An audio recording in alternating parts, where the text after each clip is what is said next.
3장입니다.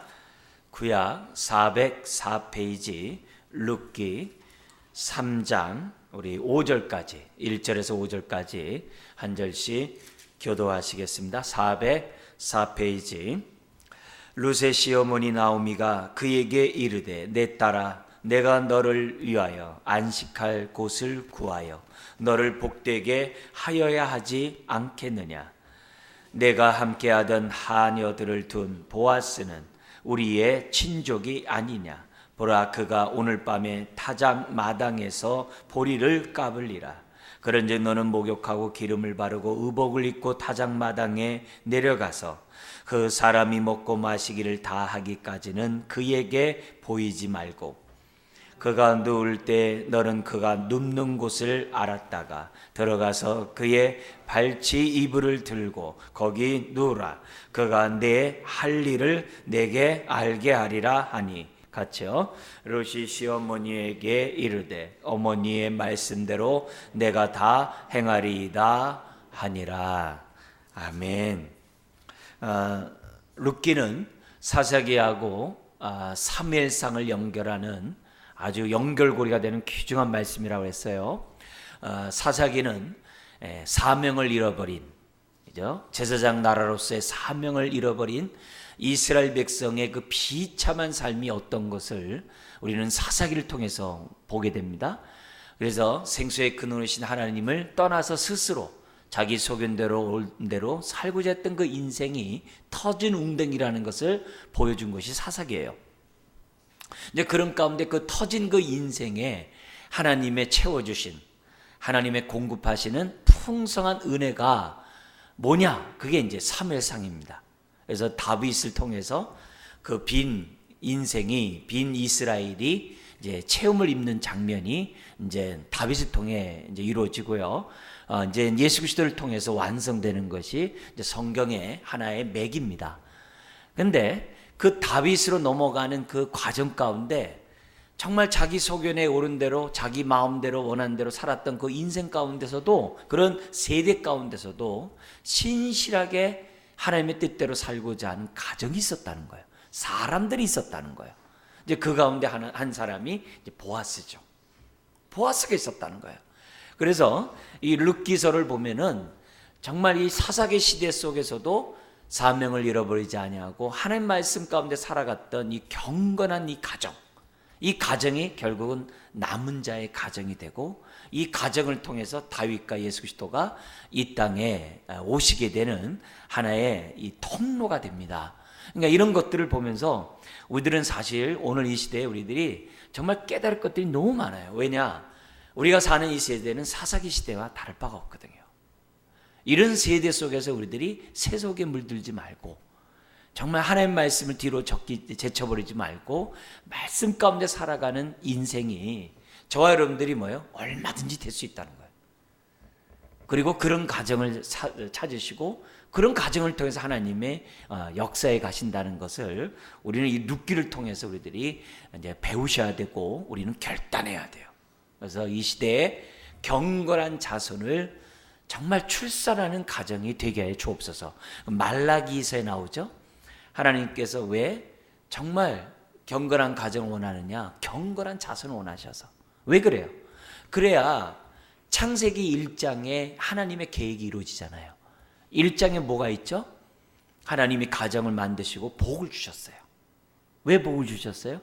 왜 생육하고 번성하고 충만하라고 그래요? 왜 정복하고 다스리라고 그래요? 하나님이 그 가정을 통하여 하늘에서 이룬 뜻을 이 땅에 이루고 싶다는 거예요. 부왕으로, 왕을 대리하는 부왕으로 하나님이 아담과 하와를 선택하신 거예요. 오늘 저와 여러분들 부르시고 저와 여러분들의 가정을 세워가시는 이유가 다른 게 아니거든요. 단순히 우리가 잘 먹고 잘 살고 내가 똑똑한 자녀, 요즘 같은 말하면 어떻게 돼요?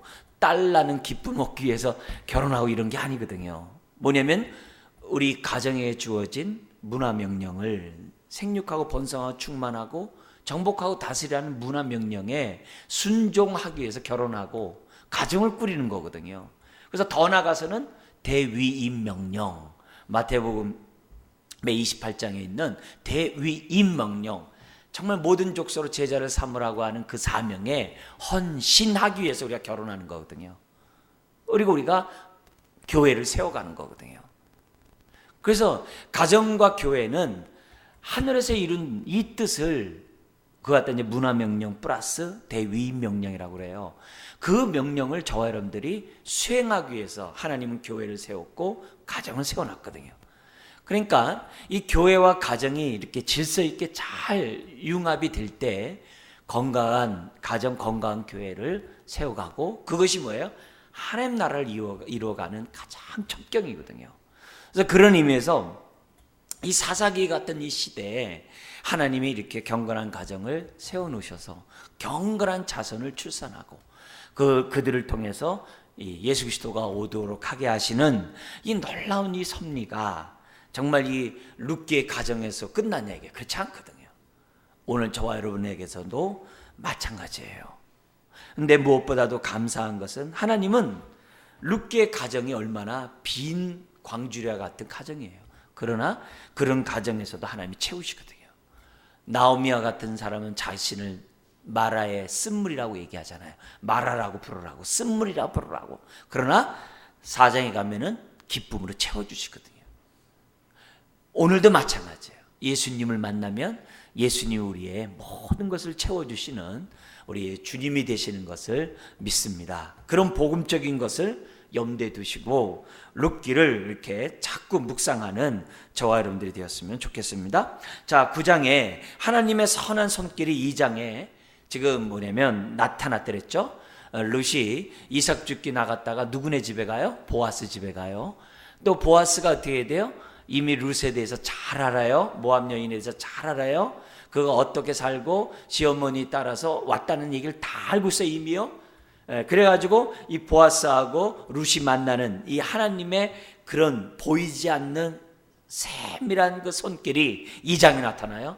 이런 상황 속에서 눈치가 빠른 나오미는 속전속결로 어떻게 돼요? 두 사람의 짝을 맺는 작전을 핍니다. 그래가지고 적극적으로 룻이 나오미가 룻을 통해서 보아스와 결혼을 시키려고 하는 그런 전략을 이제 3장에서 합니다. 이런 거 보면은 이 가끔 저와 여러분들이 좀 나오미와 같은 이 지혜가 필요하고 나오미와 같은 이렇게 밀어붙이는 것도 좀 필요해요. 왜요? 그래야 보아스하고 룻이 만나죠. 주님 믿습니다 했다가는 파파 할머니가 될 수 있거든요. 근데 그게 아니라 그 상황에 기가 막히게 이 나오미의 이 경험이 딱 나와가지고, 그렇다고 여러분 이 나오미의 전략이 다 통한다고 생각하면 안 돼요. 그러니까 이럴 때도 있다는 것을 염두에 두고 우리들이 좀 이렇게 참 본받아야 될 것이 아닌가, 이런 생각을 이제 갖게 하는 장면인데요. 우리 나중에 좀 더 얘기를 하고요. 오늘 본문은 크게 세 부분으로 나눠서 말씀을 나누고자 합니다. 1절에서 또 5절까지는 나오미의 계획, 시어머니의 계획이고요. 6절에서 또 15절까지는 보아스가 이제 이 보아스와 이제 룻이 서로 만나는 가운데 이제 결혼을 갖다 요청하고, 정말 기회가 되면은, 나이가 자격이 되면 결혼을 받아주겠다 이렇게 말합니다만, 그 중심에서 뭐냐면 기업 물을 자가 되어 주소서 그랬더니 보아스가 나도 기꺼이 되고 싶다. 그러나 내가 나보다 앞선 기업 물을 자가 있는데 내가 차선이다. 그가 거절하면 내가 너의 요청을 내가 받아주겠다. 이런 얘기가 저기 15절까지 나오고요. 마지막 이제 16절 이하에서는 그 시어머니와 그런 이 결단, 시어머니의 그 룻이 이제 시어머니 보고하거든요. 그때 이제 또 시어머니가 어떻게 행동해야 할 것을 알려주는 내용으로 크게 세 부분 나눠서 좀 말씀 보겠습니다. 먼저 1절에 또 5절에 나오미가 룻을 위해 어떤 계획을 갖고 있냐. 우선 순수하게 1절은 뭐냐면 이 며느리가 저렇게 나처럼 생갑으로 늙는 것을 원치 않았어요. 젊기 때문에 지금 뭐냐면 어떻게든지 나를 따라온 이 며느리가 행복한 삶, 복된 가정을 이루기를 원했어요. 그래서 1절에 이렇게 얘기합니다. 내 딸아, 내가 너를 위하여 안식할 곳을 구하여 너를 복되게 하여 하지 않겠느냐. 이렇게 물어요.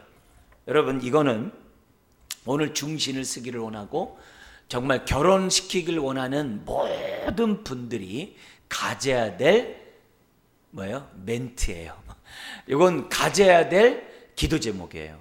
그래서 항상 우리 결혼하는 사람들에게 항상 얘기할 때마다 내가 너를 위하여 안식한 곳을 구하여 너를 복되게 하기를 원한다.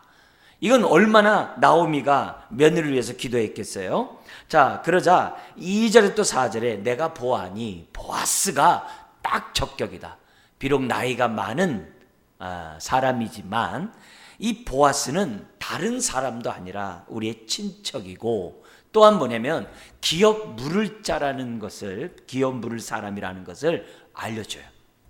그러면서 뭐냐면 구체적으로 2절에서부터 4절에 뭐냐면 오늘 밤에 보리 타작마당에서 보리를 이렇게 타작할 건데, 그러면 이 타작할 때는 이 기계로 하는 것보다도 일일이 손으로 하지 않겠습니까?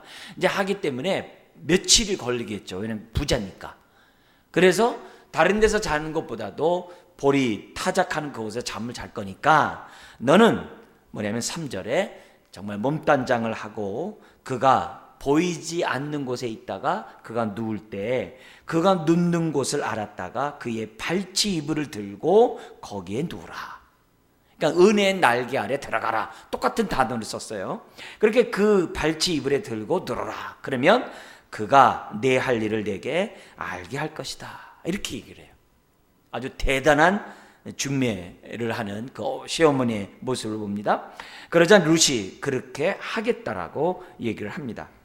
여기 보면 이 시어머니는 어떻게 하는지 간에 1차적으로 자기 며느리가 잘 되길 바라는 마음이 있었어요. 그리고 2차적으로 이왕이면은 기업 물을 자인 보아스와 결혼하기를 시어머니는 아주 이렇게 요구를 합니다.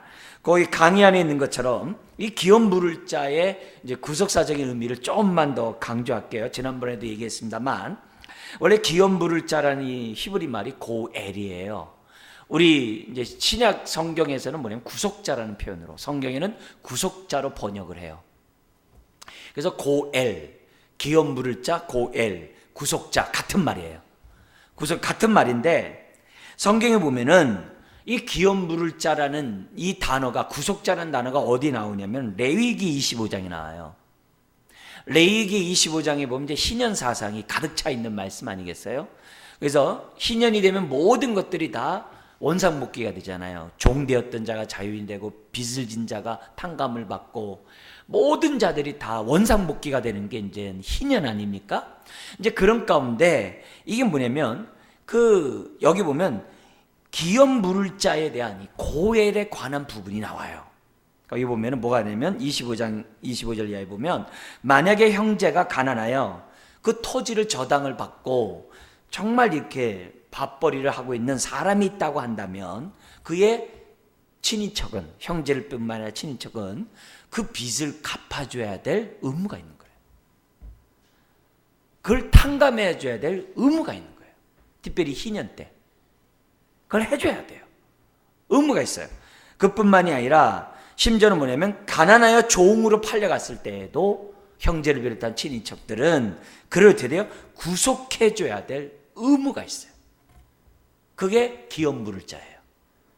그걸 다른 말로 하면 고엘, 구속자라는 표현이에요. 근데 성경에 보면은 하나님이 친히 우리에게 기업 물을 자가 되세요. 그래서 애굽의 종노릇하는 자를 자유케 해가지고 어디를 기업으로 줬어요? 가나안 땅을 기업으로 주셨어요. 그래서 하나님이 구속자가 된 거예요. 그게 기업 물을 자란 말. 그래서 하나님 구속자가 됐어요.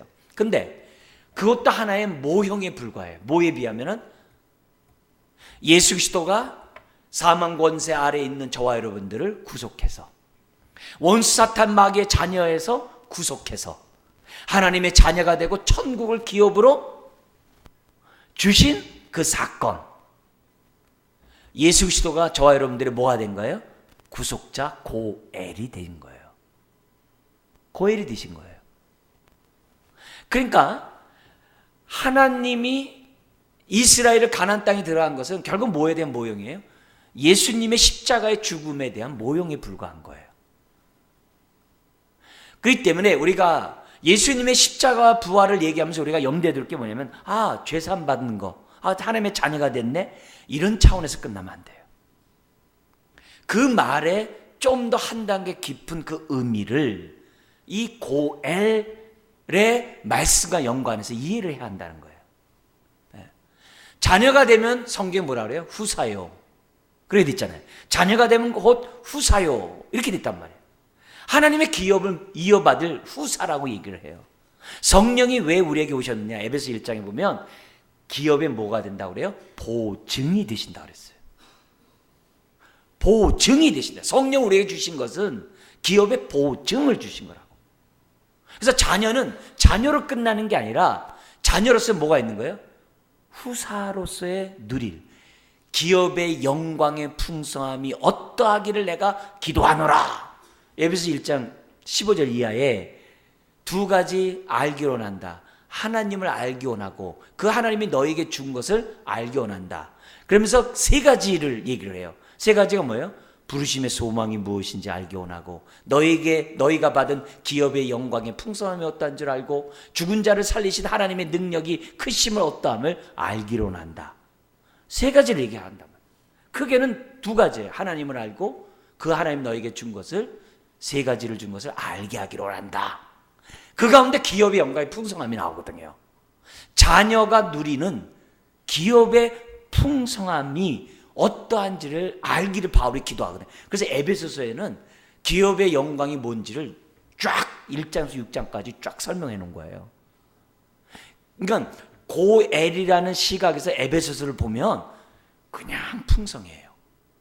굉장히 풍성한 은혜를 우리들에게 주고 있어요. 그래서 내가 제사함 받고 자녀 되는데 너무 기쁘다, 천국 간다, 이런 차원도 좋지만 그 한 이면에 저와 여러분들이 뭐예요? 후사로서 기업의 풍성함을 누릴 합법적인 자녀가 되었다는 것을 깨닫고 누리는 것이 우리가 이 사순절을 지키는 의미예요.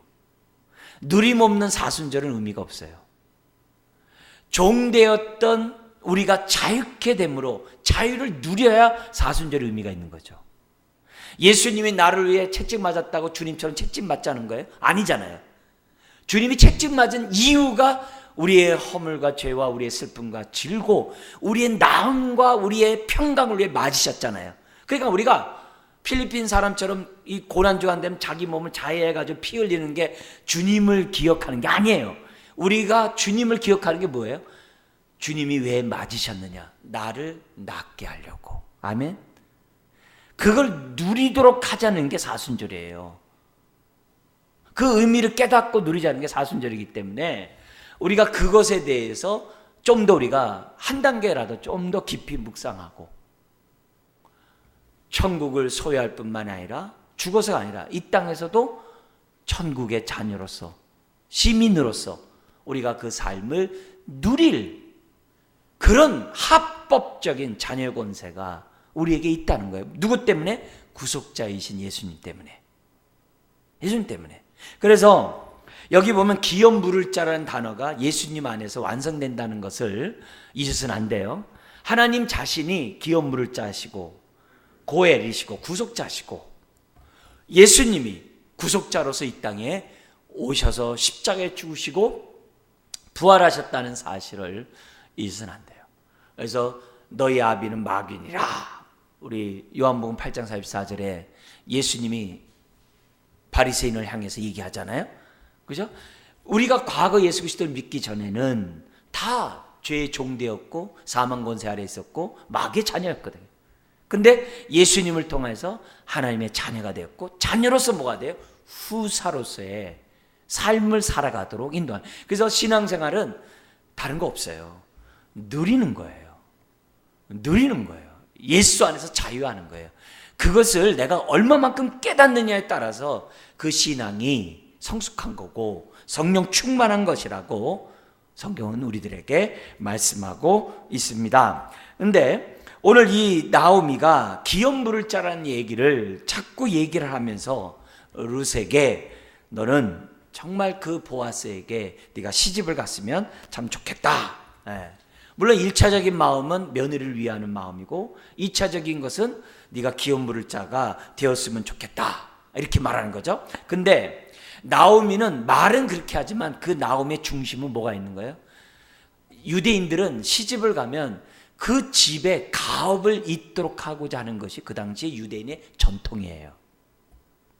그래서 그 집에 가면 반드시 자녀를 낳아야 돼요. 그래서 우리는 구약의 어떤 사건을 아세요? 며느리가 시아버지를 이렇게 속여가지고 애를 낳잖아요. 유다 있죠. 유다의 세 아들이 있었잖아요. 그죠? 이 세 아들이 있었는데 첫 아들이 아이를 낳지 못하고 둘째, 셋째가 불의를 해내요. 그래서 자식들이 이 자기 형수한테 지금 뭐냐면 시동생들이 결혼 안 하는 겁니다. 그래서 하나님이 죽이잖아요. 그죠?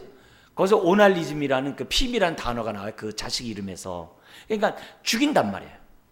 왜냐면 그만큼 그들의 마음보다도 하나님의 뜻이 상이었거든요. 그러니까 며느리가 시아버지 해가지고서 결혼해가지고 아이를 낳는 거예요. 왜 그러냐? 그 여성은 그 집에 가가지고서 그 가문을 이어야 될 사명이 있는 거예요. 천대까지 이어야 돼. 그게 모든 여성이 갖고 있는 그런 사명이거든요. 그걸 나오미가 모르겠어요? 알죠. 모를 리가 없죠. 더구나 기업 물을 자라는 단어까지 알고 있는 나오미니까 자기 며느리에게 지금 어떻게 하기 원하는 거예요? 우리 자녀의 정말 자식은 없지만 그래도 어떻게 돼요? 보아스와 결혼함으로 가문을 이어갈 수 있는 그래서 자기 가문의 그 땅들이 다시금 소유 이렇게 돌아올 수 있도록 며느리가 해주기를 어느 시어머니가 바라지 않겠어요? 100이면 100명 다 바라는 거죠. 그걸 룻이 뭐예요? 모를 리가 없는 거죠. 알고 그 말에 지금 어떻게 돼요?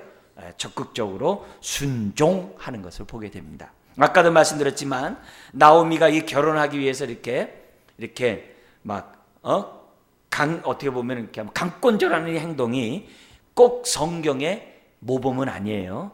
때로는 이럴 때 이렇게 하는 것도 필요하더라 이게요.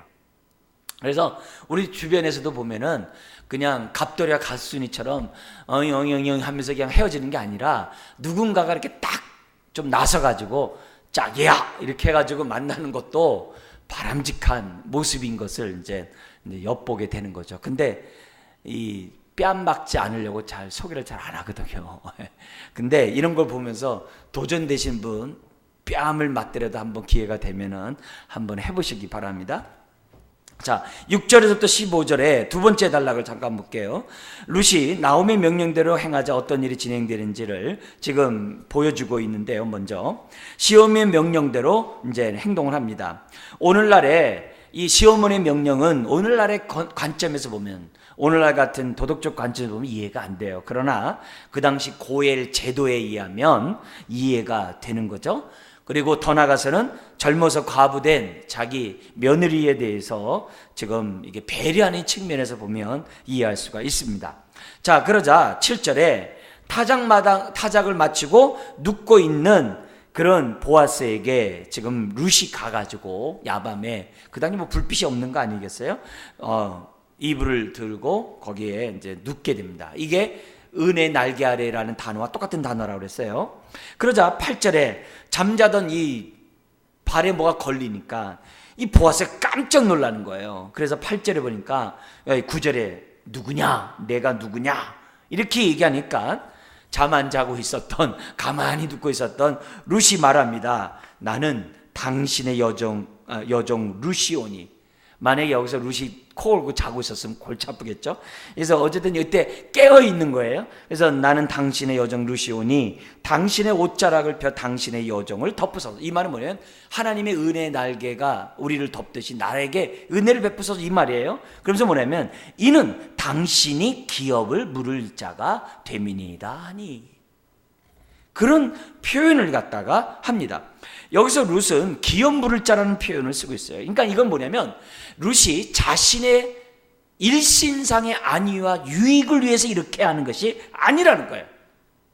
나는 자신의 안위보다도 하나님의 뜻을 이루고 싶다는 거예요.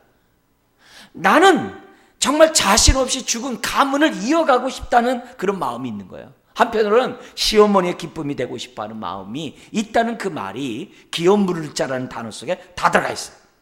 그러자 이 보아스가 깜짝 놀라가지고 13절까지 얘기를 합니다. 첫 번째 먼저 우리 10절 한번 읽겠습니다. 그가 이르되 내 딸아 여호와께서 내게 복 주시기를 원하노라. 내가 가난하건 부하건 젊은 자를 따르지 아니하였으니 내가 베푼 인애가 처음보다 나중이 더하도다. 왜냐면 젊은 과부기 때문에 이 양은 어떻게 돼요? 늙은 사람이랑 결혼한다는 건 맞지 않죠. 당연히 젊은 사람과 결혼해야죠. 밥을 한 끼 먹더라도 어떻게 나이 먹은 사람하고 이렇게 결혼할 수 있겠어요? 안 되죠. 그건 당연한 거죠. 근데 룻이 했단 말이에요. 그것도 기업 물을 자가 아닙니까 하면서 했단 말이에요. 그러니까 이 보아스가 깜짝 놀란 거죠. 젊은 자를 따른데 오늘 네가 베푼 인애, 여기 인애가 뭐냐면 헤세드예요. 너가 베푼 사랑이 처음보다 나중이 더하구나. 시어머니를 따라온 것도 참 기특한데 네가 기업 물을 자라는 말까지 하면서 이런 말을 하니 너의 인애가 크구나. 그런 얘기를 갖다가 탁 던집니다. 그러니까 룻이 베푼 인애라는 이 표현을 이게 씀으로써 지금 이 보아스도 보통 성령 충만한 사람이 아니라는 것을 우리가 알 수 있는 거죠. 지금 룻의 행동은 사랑이 기초가 돼서 하는 행동이란 말이에요. 이게 너의 인애가 크다, 이 말은 사랑이 기초라는 거예요. 이 얘기를 갈라디아서 5장 같은 데서 뭐냐면 우리가 믿음을 갖고 있을 때 어떤 믿음이냐면 사랑으로 말미암는, 사랑으로 역사하는 믿음을 가지라고 얘기해요. 믿음이 있는데 사랑이 없으면 안 되잖아요. 사랑의 근거가 될 때 그 믿음도 의미가 있는 거잖아요. 그잖아요. 아무리 역사를 나타내도 사랑 없어 보세요. 아무 의미가 없잖아요. 똑같은 거거든요. 지금 뭐냐면 보아스가 깜짝 놀란 거예요. 너가 지금 베푼 인애, 누구에게 인애를 베풀겠어요? 나오미에게 베푼 거겠죠. 시어머니에게. 그 집안에게 베푼 거겠죠. 그 인애가 너무 놀랐구나. 이런 표현을 지금 하고 있는 거예요. 그러니까 이 10절에 이렇게 얘기하는 거죠. 그가 이르되 내 딸아 여호와께서 내게 뭐 주기를 원한다고요? 복 주기를 원한다. 여러분 1장과 2장에서 배경을 보면 항상 이 유대인들은 만날 때마다 복을 빌어요. 하나님의 복이 함께 원한다. 근데 이 복에 이방인들은 다 외인이에요. 외인이에요. 다 남이에요. 그런데 오늘 이 3장에서 보면 뭐냐면 그 하나님의 그 복을 갖다 누구에게 빌어주고 있는 거예요? 이방 여인에게 빌어주고 있는 거예요. 그래서 룻이 어떤 사람이 돼요? 외면당했던 이방 여인이 하나님의 복을 받는 자가 되는 부분 나와요. 그래서요 4장에서는요 재밌어요. 그 복이 1, 2장에는 이스라엘에게만 임했는데 그 복이 이방인 여자에게 지금 뭐예요? 넓어졌어요. 그랬더니 4장에서요 어떤 일이냐면 오히려 하나님께 복을 빌어요. 4장 14절 한번 볼까요? 4장 14절 같이 한번 우리 한번 보도록 하겠습니다. 여인들이 나오미에게 이르되 찬송할지로다. 여호와께서 오늘 내게 기업 물을 자가 없게 하지 아니하셨도다. 이 아이의 이름을 이스라엘 중에 유명하게 되기를 원하노라 하면서 뭐예요? 이 자체가 더 뭐예요? 하나님께 뭐예요? 복을 드리는, 하나님에게 뭐예요? 복을 빈다는 게 뭐예요? 하나님께 찬송하는 그런 부분으로 여호와의 복이 이 가정에 있게 하소서. 그러니까 하나님의 복이 다시금 어디로 가요? 찬양을 함으로 하나님께 돌아가요. 이런 모습이 룻기 1장에서 4장까지 이 복이라는 단어가 순환을 해요. 그런 걸 보면 이 보아스의 이런 말을 통해서 우리가 깨달을 게 이거예요. 하나님, 나의 나됨이 하나님의 복인데 내 입에서도 하나님의 복이 흘러서 룻과 같은 사람이 복 받기를 바라고 또 룻을 통해서 뭐예요? 하나님께 찬양이 되는, 다시 영광을 돌리는 그런 일이 순환되어질 수 있도록 하나님 나를 사용해 달라고 정말 그런 기도를 하게 하는 본문이 아닐 수 없어요. 오늘 하나님이 왜 저와 여러분들을 구원하셨어요? 복의 통로가 되라고. 믿으십니까? 그러니까 아브라함을 복의 통로로 삼듯이 저와 여러분들을 왜 부르셨느냐? 복의 통로로 삼는 거거든요. 오늘 저와 여러분들이 보아스와 같이 룻과 같이 통로가 돼야 한다는 거, 통로가 되되 어떤 통로요? 여기 있는 것처럼 사람에게 인애를 베푸는 통로, 사랑 가운데 복의 통로가 되는 저와 여러분들이 되어야 한다는 것을 우리에게 보여줘요. 그래서 나중에는 그 복이 누구로 나타나요? 이제 다윗에게 나타나게 되고, 그 다윗을 통해서 예수님이 오는 것으로 연결되는 것으로 4장이 끝납니다. 자, 그러면서 우리 두 번째 우리가 봐야 될 게 11절이죠. 같이 한번 읽겠습니다. 그리고 이제 내 따라 두려워하지 말라. 내가 내 말대로 내게 다 행하리라. 내가 현숙한 뭐라 그래요? 여자인 줄을 나의 성읍 백성이 다 아느니라. 이걸 보면 지금 하나님의 뜻을 이루는 데 있어서 현숙함이 너무 중요하다는 것을 보여줘요. 그래서 이거는 오늘 이 말씀을 듣고 저의 과거를 돌이켜보더라도요, 이런 생각이 드는 거야. 내가 옛날에 좀 현숙한 사람이, 여기서 이제 지혜로운 사람이겠죠? 여기서 좀 지혜로운 사람이 되었으면 옛날에 그 일을 그르치지 않았을 텐데, 이런 생각이 들 때가 있어요. 이 말씀으로 과거의 모습을 보면 그때 지혜로웠었다면 참 좋았을 텐데, 지혜롭지 못함으로 일을 그르친 적이 많이 있는 것을 생각하게 돼요. 반면에 어떤 때는 지혜로움으로써 하나님의 뜻을 이룰 때가 있는 것도 또 생각나요. 여러분, 현숙한 여인이라는 것은 본문 안에서는 자신의 유익보다도 하나님의 뜻을 이루고자 한 그런 사람에게 붙여진 이름이 현숙한 여인이에요. 여기 현숙한 여인이라는 단어와 유력한 자라는 단어가 자가 똑같은 단어예요.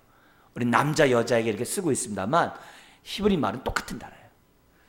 그러니까 그만큼 우리가 신앙생활하는 데 있어서 현숙함이 중요하다, 이게. 예.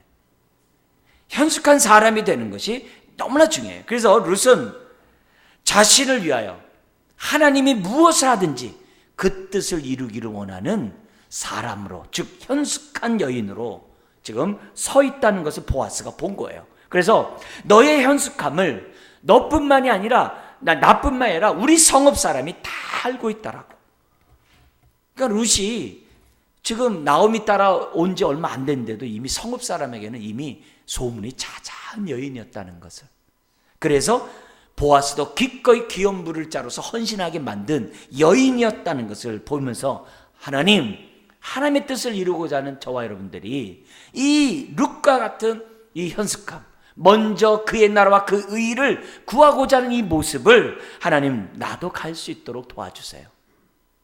기도하지 않을 수가 없는 거죠. 그러면서 12절 13절에 이렇게 얘기해요. 나보다 더 가까운 기업 물을 자가 있으니까 그 사람에게 내가 아침에 되면 내가 물을 거다. 그래서 만약에 그 사람이 하지 않으면 내가 할 것이다. 그 얘기를 12절 13절에 얘기를 해요.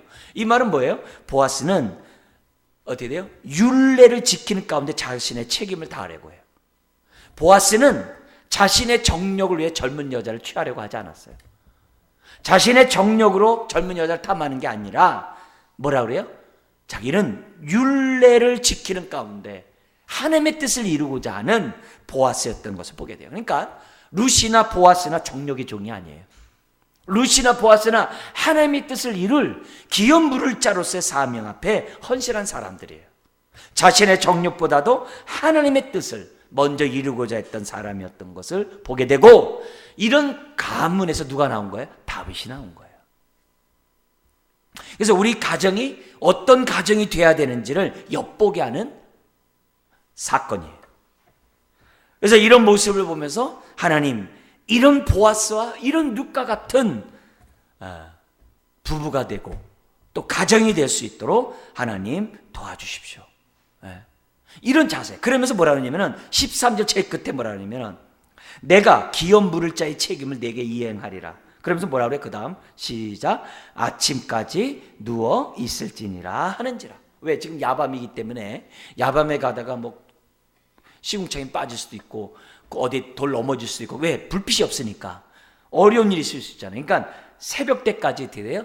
누워 있다가 새벽에 가라고 이제 배려를 해주는 거죠. 그 장면이 14절, 15절에 나옵니다. 그래서 룻이 새벽까지 그의 발치에 누웠다가 사람이 서로 알아보기 어려울 때 일어나요. 왜? 알아보면 안 되니까. 왜? 여러 보리 타작하는 사람들 많이 있을 거 아니에요?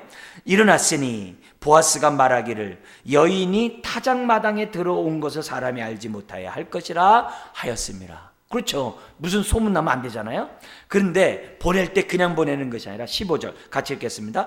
보아스가 이르되 내 겉옷을 가져다가 그것을 펴서 잡으라 하매 그것을 펴서 잡으니 보리를 6번 대어 룻에게 지어주고 성읍으로 들어가니라. 6번 지어준다는 게 정확한 표현은 없어요. 아마 두 손으로 이렇게 푹 퍼가지고 이렇게 넣어준 것으로 이제 흔히 이제 생각을 합니다. 그러니까 어떤 것이라도 퍼서 이제 줬다는 얘기예요.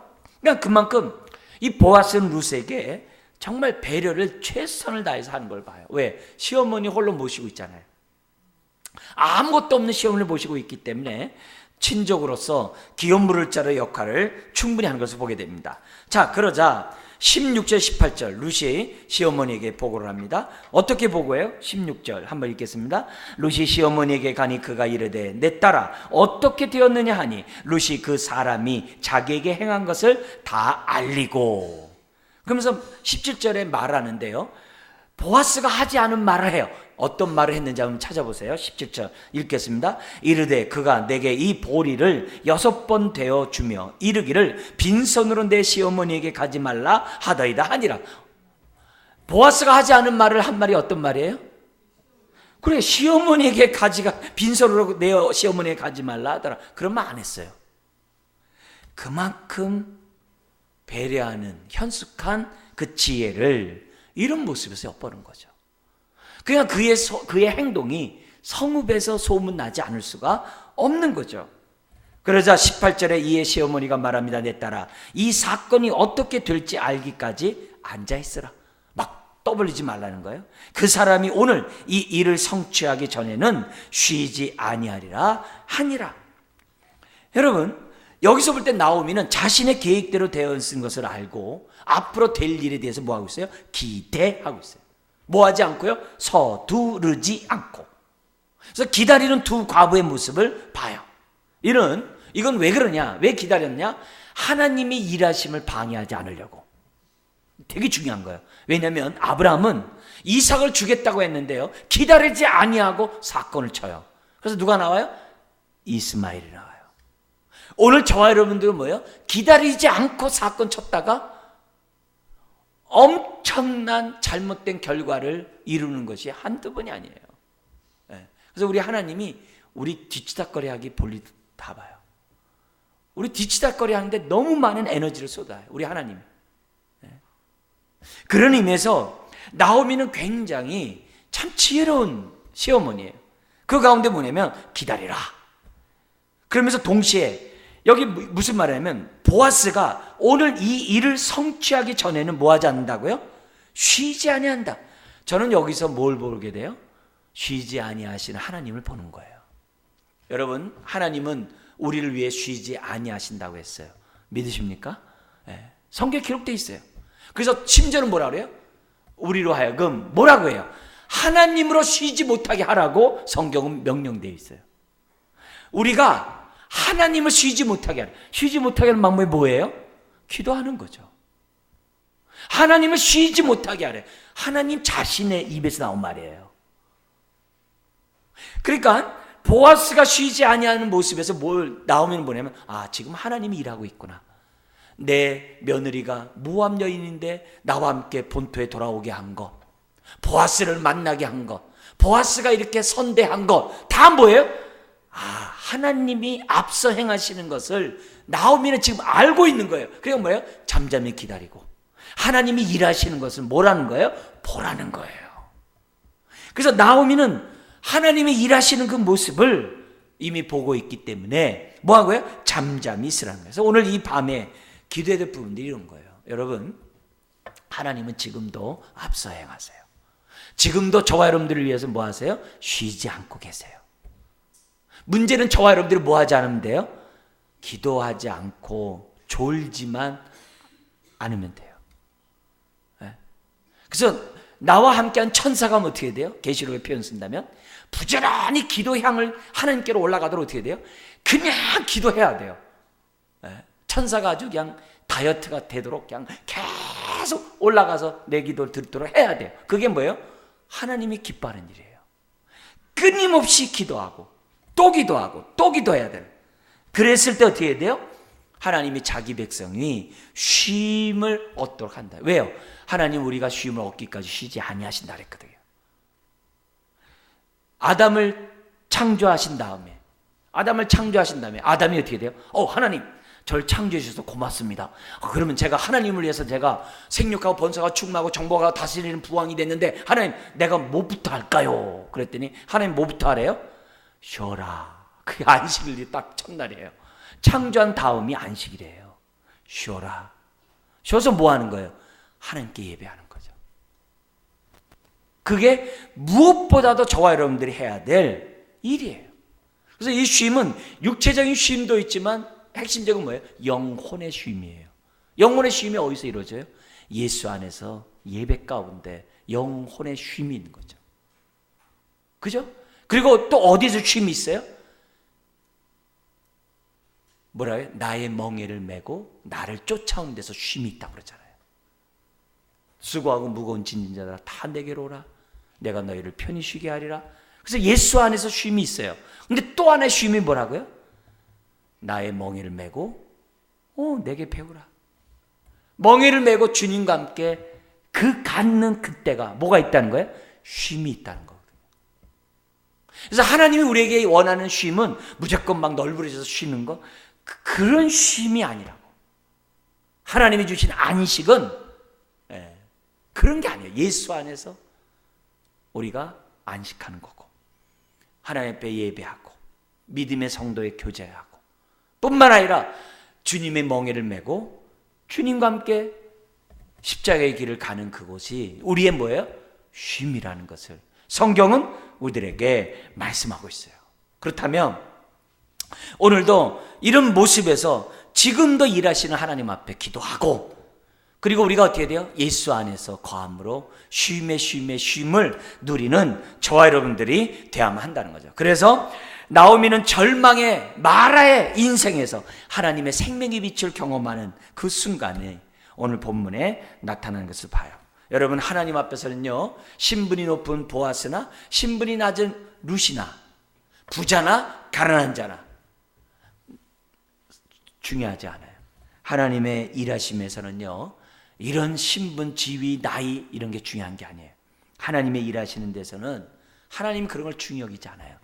얼마나 우리가 기업물을 자로 얼마나 하나님의 뜻에 헌신하느냐가 연결고리가 된다는 것을 성경은 우리들에게 가르쳐줘요. 오늘 보아스 얼마나 놀라운 사람입니까?